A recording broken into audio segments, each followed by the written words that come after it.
நம்முடைய கௌரவ விருந்தினர் முன்னாள் பன்னாட்டு இயக்குனர் எல்சிஎஃப் ஏரியா லீடர் அரிமா இன்ஜினியர் கே தனபாலன் அவர்களை அன்போடு அழைக்கிறோம்.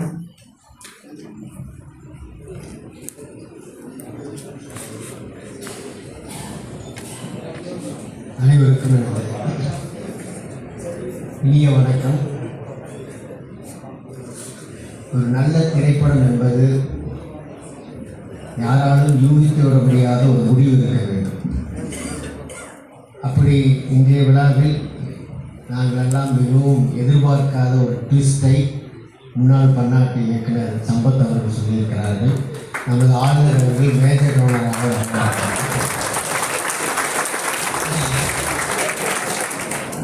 நான் அதிகம் ஆசைப்படுவதில்லை.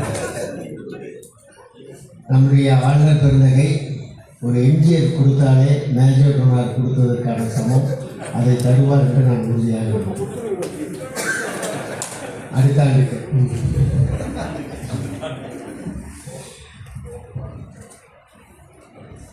முதலில் இந்த விழாவினுடைய நாயகன் பிரபாகர் அவர்கள்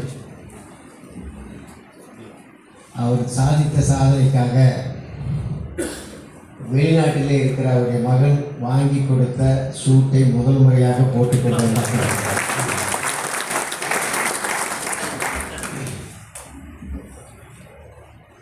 முன்னாள் பன்னாட்டு இயக்குனர் கான்ஸ்டியூஷன் ஏரியா லீடர், அதாவது உலக அளவில் பிஏடிஸ்க்கு அப்புறம் இருக்கிற ஒரு மிகப்பெரிய ஒரு பொறுப்பு எது அப்படின்னா கான்ஸ்டியூஷன் ஏரியா லீடர் தான்.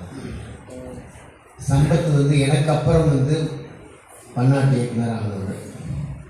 என்ன காட்டிலும் வயதில் குறையவர், என்ன காட்டிலும் அரிமா இயக்கத்தினுடைய அனுபவம் குறையும். ஆனால் அவர் இந்த நிலைக்கு உயர்ந்ததற்கான காரணம் அவருடைய அசாத்திய உழைப்பு தான் காரணம். யார் தங்களுக்கு கொடுக்கப்பட்டிருக்கிற பொறுப்புகளில் சாதித்து காட்டுகிறார்களோ அவர்களுக்கான பதவி தானாக வந்து சேரும் என்பதை நான் கண்கூடாக பார்க்கிறேன். நான் இந்த மேடைக்காக நம்முடைய விருந்தினரை பாராட்ட வேண்டும் என்பதற்காக நான் சொல்லவில்லை. ஏபிசி அவர்கள் எவ்வளவு சங்கத்தை உங்களால் கொடுக்க முடியும் என்று கேட்டபொழுது கூட்டு மாவட்டத்தில் 150 சங்கங்களை தருகிறேன் என்று அவர் சொன்னார். நான் 1% கூட நம்பவில்லை. இது சாத்தியமே இல்லை என்று சொன்னேன், நினைத்தேன், சொல்லவில்லை.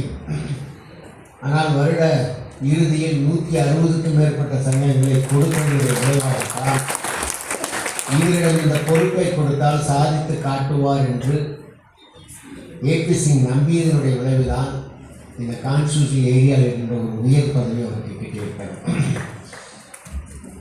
எப்படி எல்லோரையும் வேலை வாங்க வேண்டும் என்பதை முழுமையாக நினைந்தவர். அவருக்கு பிறகு என்னுடைய அரிமா அனுபவத்தில் வெண்ணில் கத்தி வைத்து வெட்டினால் வெட்டுவதே தெரியாது என்பது போல யாரிடம் எதை கேட்டால் கிடைக்கும் என்பதை நாசுக்காக வாங்கி சாதனை புரிந்த ஒரே ஆளுநர் என்னுடைய எங்களுக்கே தெரியவில்லை. எப்படி ஆரம்பத்தில் ஏரியா லீடராக இருக்கிற பொழுது இதுவரை $60,000 தருவதுதான் நம்முடைய வழக்கம். சரி, $100,000 கொடுத்தால் போதும் என்று மனதுக்குள் நினைத்திருந்தேன். ஆனால் அவர்கள் சர்வசாதாரணமாக 100% இலக்கை எட்டியதோடு அதற்கு மேலாகவும் எட்டி சாதனையை புரிந்திருக்கிறார் எல்சிஎஃப்ல. அது எப்படி யாரை எப்படி அணுகிறார் என்பது தெரியாது. ஆனால் ஏற்கனவே பேசி வைத்திருப்பார். அப்புறம் மெதுவாக என்னிடம் சொல்லுவார், மாமா நீங்கள் அவர்கிட்ட ஒரு வார்த்தை சொன்னீங்க. அவர் ஏற்கனவே சொல்லி பர்மிஷன் வாங்கியிருப்பார், இருந்தாலும் என்கிட்ட நீங்கள் ஒரு வார்த்தை சொல்லுங்கள் அப்படின்னு. அப்படி எந்த விதமான சொல்லப்போனால் நாசுக்காக யாருடைய மனமும் கோணாமல் ஒரு அசாத்திய சாதனை நிகழ்த்திய ஆண்டு இந்த ஆண்டு. நம்முடைய அரிமா வரலாற்றில் இது ஒரு பொன்னெழுத்துக்களால் பொறிக்கப்பட வேண்டிய ஒரு ஆண்டு. யோசித்து பாருங்கள், நம்முடைய பன்னாட்டு அறக்கட்டளைக்கு ஏறத்தாழ $1,00,000 உறுப்பினர் பெருக்கத்தில் 100% ரெக்ரூட்மெண்ட் இலக்கை எட்டியிருக்கிறார். சரி, நம்முடைய முன்னாள் பன்னாட்டு சொன்னது போல எல்சிஎஃப்க்கு பணத்தை வாங்கிவிட்டால் நம்முடைய அறக்கட்டளைக்கு பணம் வாங்குவது என்பது எளிதான விஷயம் அல்ல. ஆனால் அதிலும் 1,70,00,000 வாங்கி இனி வருகிற ஆண்டுகளில் இதை சாதிக்க முடியுமா என்று ஒரு மிகப்பெரிய ஒரு சாதனை நிகழ்த்தியிருக்கிறார் என்று சொன்னால் உண்மையிலேயே உண்மையான சாதனை நாயகன் யார் என்று சொன்னால் ஆளுநர் அவர்கள் தான், விஸ்வநாதன் அவர்கள் தான். அதனாலே ஜூலை மாதம் முடிந்த பிறகு நிதானமாக ஆகஸ்ட் மாதத்தில் உண்மையான ஒரு மிகப்பெரிய ஒரு பாராட்டு விழாவை அவருக்கு எடுப்பது தான் இந்த அரிமா மாவட்டத்தில் இருக்கிற அரிமாவட்டத்தில். சரி, ஆளுநர் சாதித்திருக்கார் என்று சொன்னால் ஆளுநருடைய அமைச்சரவையில் பொறுப்பேற்றவர்கள் சாதித்ததால் தான் அர்த்தம். அவர்களை தலைமை தாங்கி அவர்களை வழிநடத்திய பெருமை அவரை சாரும். அதனாலே முன்வரிசையில் அமர்ந்திருக்கிற கேட் கோஆர்டினேட்டர்ஸ், எல்சிஎஃப் கோஆர்டினேட்டர், கல்கத்தாவில் கான்க்ளேவ் நடந்த பொழுது எல்லா கூட்டு மாவட்டத்திலும் மேஜர் டோனார், லீட் டோனாருக்கு யாராவது ஒரு பெயரை கொடுத்து அங்கே அங்கீகாரம் பண்ணி கொண்டிருந்தார்கள். நானும் சுற்றுமுற்றும் பார்த்தேன். எனக்கு தெரிந்த ஒரே முகம் ராஜா அவர்கள் தான். அவரிடம் வலுக்கட்டாயமாக நீங்கள் மேஜர் டோனர் ஆக வேண்டும் என்று சொன்னேன். மாட்டார் என்று சொல்லுவார் என்று நினைத்து கொண்டுதான் கேட்டேன். பரவாயில்லை மாமா என்று முதலாக மேஜர் டோனராக. சரி, மாவட்டத்தில் எதுவாக இருந்தாலும் யாரை அணுகுவது என்பது எங்களுக்கு டாக்டர் இளமார் அவர்கள் தான். அவருடன் பேசிய பொழுது அவர்கள் வருடந்தோறும் ஒரு எம்ஜிஎஃப் கொடுத்து கொண்டே இருக்கிறார். சரி, நான் மேஜர் டோனர் ஆகிறேன் சொன்னதோடு நம்முடைய ஆளுநர் சொன்னது போல ஒரே தொகையாக நான் $25,000 தருகிறேன் என்று சென்ற ஆண்டு இந்த ஆண்டு $25,000 கொடுத்து சாதித்தோம். இந்த தொடக்கம்தான் நமது மாவட்டத்தில் மேஜர் டோனர் வருவதற்கு வாய்ப்பாக மாறியது. அதற்கு பிறகு பத்மநாபன் அவர்கள், இது முரளி அவர்கள், வேடியப்பன் அவர்கள், இப்படி வரிசைகரமாக நீண்டு கொண்டே போவது. நான் இதை சொல்லுவதற்கான காரணம், உங்களுக்கு கூட சிலருக்கு மேஜர் டோனர் ஆகலாம் என்ற ஒரு ஆசை இருக்கும்.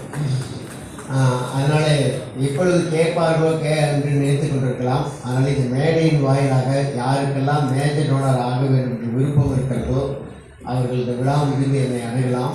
5 வருட காலம் அவகாசம் உண்டு. நீங்கள் மெதுவாக கொடுக்கலாம்.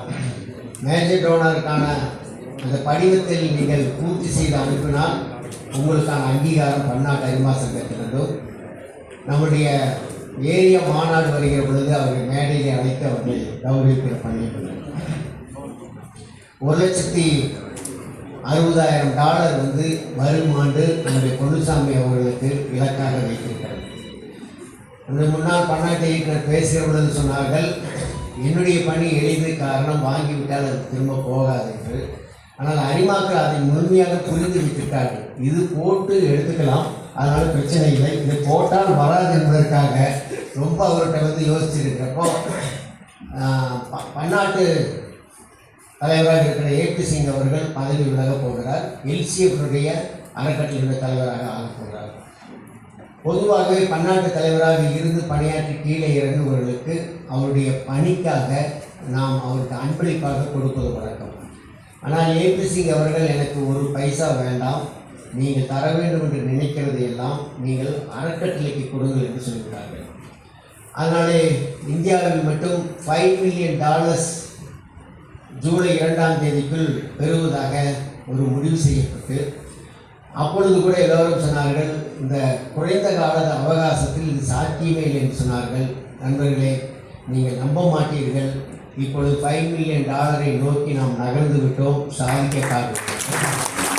அதனால் நான் பொறுப்புகளை ஏற்கிற எல்லோருக்கும் நான் சொல்லுவது, பொறுப்புகள் வழங்குவது என்பது உங்களுக்கான அங்கீகாரத்தை வெளியே காட்டிக் கொள்வதற்கு அல்ல, சாதித்து காட்டுவதற்கு தான். சாதிக்க முடியும் என்ற ஒரு நம்பிக்கை இருக்குமே ஆனால் உங்களால் சாதிக்க முடியும். நீங்கள் சாதித்து காட்டுகிற பொழுதுதான் ஒவ்வொரு படியாக நீங்கள் மேலே ஏறுவதற்கான வாய்ப்பை இந்த இயக்கம் தானாக வழங்கும் என்பதை புரிந்து கொள்ள வேண்டும். அதனால் ஓராண்டு கால பணி முடிந்து விட்டது என்று நீங்கள் சற்று தாமதப்படுத்தினால் இந்த ஆண்டு எடுத்துக்கொண்ட பொறுப்புக்கு நீங்கள் நியாயம் கற்பிக்க முடியாது. நியாயம் கற்பித்தே ஆக வேண்டும் என்ற ஒரு அசார்த்த நம்பிக்கையில் தான் ஒவ்வொரு ஆண்டும் ஆளுநர் அவர்கள் இந்த பொறுப்பை வழங்கியிருக்கிறார்கள். அந்த பொறுப்பை நீங்கள் நியாயப்படுத்துவீர்கள் என்று நான் உண்மையாக நம்புகிறேன். அந்த வகையிலே கேட் கோஆர்டினேட்டர்ஸ், எல்சிஎஃப் கோஆர்டினேட்டர், இவருடைய பங்கு அசாத்திய பங்கு. நான் ஒவ்வொருவரையும் பெயரிட்டு சொல்ல வேண்டிய அவசியம் இல்லை. நான் ஆளுநரிடம் சொன்னேன், அவர்களுக்கான பன்னாட்டு தலைவருடைய நற்சான்றிதழை கொடுங்கள் என்று நான் அவரிடம் இந்த நற்சான்றிதழை வழங்கினேன். ஏன்னா அத்தனையும் இளைஞர்கள், குசுமா அகர்வாலை தவிர மற்ற எல்லோருமே இளைஞர்கள், எல்லோருமே சாதித்து காட்டியிருக்கிறார்கள். இது போன்ற ஒரு திறமை மிக்க இளைஞர்கள் இந்த மாவட்டத்திற்கு அவசியம் என்பதை நாம் உணர்ந்து கொள்ள வேண்டும். அவர்களுக்கு பாராட்டுக்கள். இந்த ஆக்டிவிட்டி சேர்மன்கிறது உண்மையிலேயே தேங்க்லெஸ் ஜாப் எதுன்னு சொன்னீங்கன்னா நம்முடைய பிரபாகரன் தான். இப்போ எவ்வளோ சந்தோஷமாக இருக்கிறீங்க, முடிஞ்சதுக்கப்புறம் எனக்கு இந்த அவார்டு கொடுக்கல, அந்த அவார்டு கொடுக்கல அப்படின்னு சில பேர் வருத்தப்பட்டு போவதை பார்த்துருக்குறேன். அதனால் எங்கள் சங்கத்தில் தீர்க்கமாக ஒரு முடிவு பல ஆண்டுகளுக்கு முன்னது, யாரும் இந்த மாவட்ட விருதுகளை பற்றி பேசக்கூடாது. காரணம், நாம் செய்கிற செயல்பாடுகளே நமக்கான அங்கீகாரம் என்று எப்பொழுது நாம் நினைக்கிறோமோ, இதெல்லாம் கூடுதல் அங்கீகாரமாக நாம் நினைக்க கற்றுக்கொள்ள வேண்டும். அவருடைய பார்வையில் எது ஏற்கனவே முடிவு செய்யப்பட்டதோ அதை பார்த்து தான் அவருடைய வழங்கியிருப்பார்கள் என்று நான் உறுதியாக நம்புகிறேன். அதனால் விருதுகளுக்காக உழைத்த, அங்கீகாரத்திற்காக உழைத்து உங்கள் சங்கத்துக்கு பெருமை சேர்த்திருக்கிற அத்தனை சங்க பொறுப்பாளருக்கும் எனது தனித்த பாராட்டுகள். காரணம், சங்கத்தில் யார் உண்மையாக உழைத்து சங்கத்திற்கு பெருமை சேர்க்கிறார்களோ அந்த சங்கம்தான் ஒரு மதிப்புமிக்க சங்கமாக எதிர்காலத்தில் உருமாறும். அப்படி நான் எல்லோரையும் பட்டியலிட்டு சொல்ல முடியும். நான் புதிதாக இணைந்த 2 வருடங்களுக்கு முன்பாக இந்த மாவட்டத்தில் இணைந்த கம்பைநல்லூர் அரிமா சங்கத்தில் இன்று அவருடைய மகன் தமிழ்மொழி வந்திருக்கிறார். அவருடைய அப்பா இன்றைக்கு வர முடியாத சூழல். அவரை தனியாக அணுகிய பொழுது அவர் அப்பொழுதுதான் சொன்னார், ஒரு மிக பெரும் தொகையை ஒரு இடம் வாங்குவதற்காக நான் கொடுத்திருக்கேன் என்று யோசித்து கேட்டதற்காக உடனடியாக நான் மேஜர் டோனராக ஆகிறேன் சொன்னார். நான் அப்பொழுது கூட சொன்னேன், நீங்கள் உடனடியாக தர வேண்டிய அவசியம் இல்லை, 5 வருடம் இருக்கிறது, நீங்கள் அவகாசம் எடுத்துக்கொள்ளுங்கள் சொன்னேன். நான் சொல்லிவிட்டு வந்த பிறகே எனக்கு கேட்டார்கள், நான் ஒரு 5 லட்சம் அனுப்ப வேண்டும், எந்த கணக்குக்கு அனுப்புவது என்று கொடுங்கள் என்று சொன்னார்கள். இப்படிப்பட்ட அறிமாக்கள் இருக்கிற காரணத்தால் தான் இந்த கட்டிடமும் எழுப்பப்பட்டிருக்கிறது. நமது மாவட்டத்தில் சாதனையும் நிகழ்த்தப்பட்டிருக்கிறது. இது ஒட்டுமொத்த பெருமையும். நீங்கள் இதை கவனத்தில் கொள்ள வேண்டும். இந்த சாதனை என்பது சாதாரண பணிகள் அல்ல. ஒரு மாவட்டம் எவ்வளவு தூரம் வளர்ச்சி அடைந்திருக்கிறது, மாவட்டத்துடைய பெருமை கூட்டு மாவட்டத்தில் எப்படி இருக்கிறது, பன்னாட்டு அளவில் எப்படி இருக்கிறது என்பதை இது போன்ற ஒரு சிறப்பு விருந்தினர்கள் சொல்லுகிற பொழுதுதான் உங்களால் உணர முடியும். இப்படி உழைப்பவர்கள் எல்லாம் ஒன்றிணைந்து பணியாற்றுகிற காரணத்தால் தான் இந்த மாவட்டம் ஒரு மிகப்பெரிய ஒரு பெருமையை பெற்றிருக்கிறது. அந்த வகையிலே உங்கள் அத்தனை பேருக்கும் எனது நெஞ்சார்ந்த பாராட்டுகள். குறிப்பாக சாதித்து காட்டிய ஆளுநர் அவர்கள்.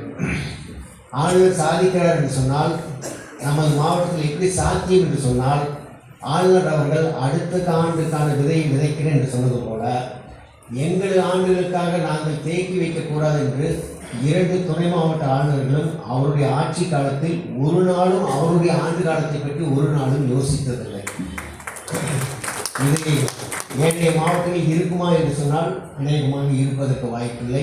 நீங்கள் இந்த ஆண்டு தர வேண்டாம், அடுத்த ஆண்டு தாருங்கள் என்று நான் உங்களுக்கு இந்த பதவியை தருகிறேன் என்று சொல்லி, அது எம்ஜிஎஃபாக இருக்கலாம், அல்லது மேஜர் ஓனராக இருக்கலாம், அல்லது புதிய சங்கம் தருவதாக இருக்கலாம், அப்படி தங்களுடைய ஆட்சி காலத்துக்காக தடுத்து நிறுத்துகிற மாவட்டங்களை நாம் பார்த்திருக்கிறோம். ஆனால் நமது மாவட்டத்தில் ஒன்றுதான், இங்கே இருக்கிற ஆளுநர் தேர்வாக இருந்தாலும் சரி, இங்கே தேர்ந்தெடுக்கப்பட்டிருக்கிற 2 துணை மாவட்ட ஆளுநர்களாக இருந்தாலும் சரி, இது நம்முடைய ஆண்டு, அது விஸ்வநாதனுடைய ஆண்டு அல்ல, இது நம்முடைய ஆண்டு என்று அந்த ஆண்டுக்கு ஆளுநருக்காக தொடர்ந்து இயங்கிக் கொண்டிருக்கிற அற்புதமான 2 துணை மாவட்ட ஆளுநர்கள் மாவட்டம். அத்தனை முன்னாள் ஆளுநருக்கும் எனது தனித்த பாராட்டுகளை தெரிவித்து, எங்களுக்கு எல்லா விஷயத்திலும் எப்பொழுதும் உறுதுணையாக இருந்து, இந்த விழாவிற்கு கூட முதலில் வரவில்லை என்று டாக்டர் எல்எம்ஆர் அவர்கள் சொன்னார்கள். ஆனாலும் இது கிட்டத்தட்ட இந்த ஆண்டுடைய நிறைவு விழா என்பதாலே அவர்கள் வந்திருப்பது இந்த விழாவுக்கு இன்னும் பெருமை சேர்க்கிற விஷயம். நாங்கள் அவரிடம் எப்பொழுது அணுகிற பொழுதும் சரி, ஆரம்பத்தில் அதிகமாக என்னை திட்டுகிற உரிமை பெற்றிருக்கிற ஒரே தலைவர் அதேபோல டாக்டர் எல்எம்ஆர் அவர்கள் தான். அதே நேரத்தில் என்னை மற்றவர்களும் விட்டுக் கொடுக்காத முதல் தலைவரும் அவர் தான். அதனால் அவருக்கும் எனது நெஞ்சார்ந்த பாராட்டுகளை தெரிவித்து விடைபெறுகிறேன். நன்றி, வணக்கம். அவர்களுக்கு நன்றி.